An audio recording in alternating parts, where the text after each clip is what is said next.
આજે સુરત મહાનગરપાલિકા સંચાલિત નગર પ્રાથમિક શિક્ષણ સમિતિની સામાન્ય સભામાં વિરોધ પક્ષના કામને લઈને વિરોધ કરતા ગરમાઈ હતી।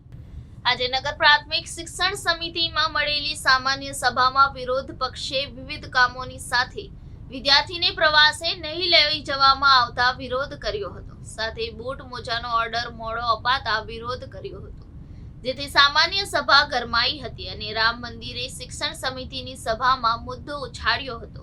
રામ મંદિર બનવા જઈ રહ્યું છે તેને લઈને 22મીએ શાળામાં રજા આપવા માટે વિરોધ પક્ષે માંગ કરી હતી, જેના જવાબમાં શાસક પક્ષે કહ્યું હતું કે રજાનો નિર્ણય સરકાર નક્કી કરશે।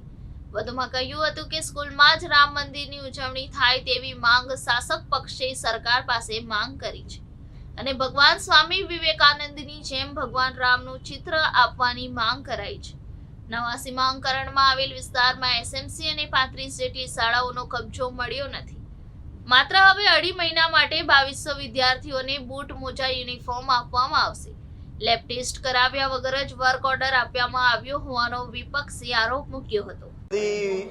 વિરોધ પક્ષના જે સભ્ય છે રાકેશભાઈ ઈરપરા એની તમામ વાતોને ખોટી રજૂઆતો કરે છે। તમે જોઈ શકો છો, સમયસર બૂટ મોજા યુનિફોર્મ, સારામાં સારી કંપની લિબર્ટીના બૂટ મોજા આપવામાં આવેલા ને સારામાં સારું યુનિફોર્મ, કોઈ વાલી વિદ્યાર્થી કે પ્રજાની કોઈ ફરિયાદ નથી અને સમયસર અમે તમામ શિક્ષણ સમિતિના સભ્યો સાથે મળીને કાર્યવાહી કરીને સમયસર વિદ્યાર્થીને બૂટ મોજા યુનિફોર્મ આપીએ છીએ। ક્વોલિટી માટેનો જે રિપોર્ટની એ લોકો માંગણી કરતા હોય છે વિપક્ષ, તો કેમ આપણે રજૂ નથી કરી? અરે એ ક્વોલિટીનો રિપોર્ટ અમે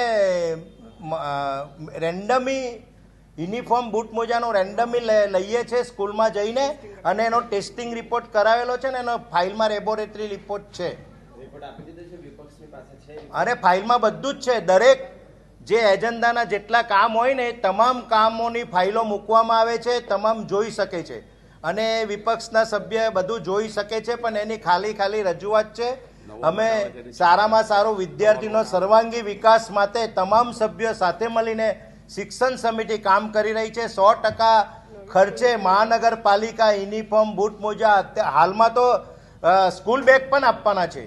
તો આવી સારી કામગીરી 100% ખર્ચે મહાનગરપાલિકા કરી રહી છે વિદ્યાર્થીના સર્વાંગી વિકાસ માટે। તો અમે તમામ મહાનગરપાલિકાને ખૂબ અભિનંદન આપીએ। આખા રાજ્યમાં સુરત મહાનગરપાલિકા એક એવી છે કે જે યુનિફોર્મ આપે છે। આખા રાજ્યમાં સુરત મહાનગરપાલિકા તમામ પ્રકારની ગુજરાતમાં, કેન્દ્રમાં અને સુરત મહાનગરપાલિકામાં ભારતીય જનતા પાર્ટીની સરકાર છે અને આ સરકાર બાળકના સર્વાંગી વિકાસ માટે તમામ પ્રકારની સુવિધા આપે છે।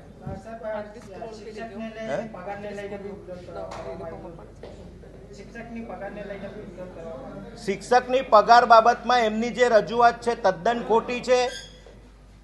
આ જ વિરોધ પક્ષના સભ્ય પહેલા કહેતા હતા કે શિક્ષકો નથી। અમે તમામ સભ્યો સાથે મળીને કોર્પોરેશનમાં રજૂઆત કરી તો આપણને 100% ખર્ચે મહાનગરપાલિકાએ આપણને શિક્ષક પૂરા પાડ્યા। એને ખબર નથી વિરોધ પક્ષના સભ્યને કે શિક્ષણ માટે શિક્ષક અગત્યનો છે। બધી એની વાતો ખોટી રજૂઆત કરી અને ખોટા શિક્ષણ સમિતિને સભ્ય તરીકેને ભાન નથી કે શિક્ષણ સમિતિને ખોટી રીતે બદનામ કરે છે।